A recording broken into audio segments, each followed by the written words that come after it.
Sot është dita e fundit e përcaktuar si afat kohor nga Ministria e Bujqësisë për aplikimin për skemën ndihmëse të karburantit për fermerët.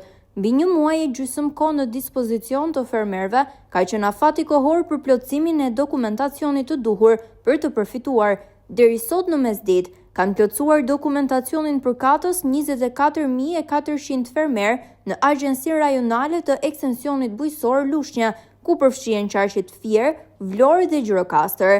Nga totali i këtyre aplikantëve, 15.200 janë fermerë të qarkut Fier, që është edhe zona më bujqësore e Lushnjës dhe Divjakës.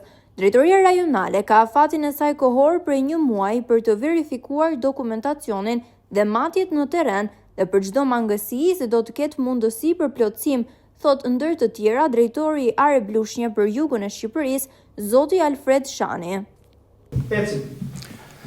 Sot është dita fundit e aplikimeve për skemën e naftës. Fermerët kanë qenë të interesuar dhe kanë bërë aplikim po thoshin gjithë periudhën, nuk ka pat ngarkesa, ka qenë proces normal dhe deri tani neve jemi në rrugë të mbarë dhe për sa i përket dhe numrit e aplikimeve. Numri i aplikimeve deri tani ka arritur rreth 20.400 diçka dhe vazhdon procesi normalisht deri tani. Do të vazhdoj procesi në vazhdim, që është procesi i kontrollit administrativ të dosjeve dhe për fermerët që kanë probleme në dosje, do të mirën në telefon, do plotësojnë dosjet dhe mbyllet gjithçka me sukses.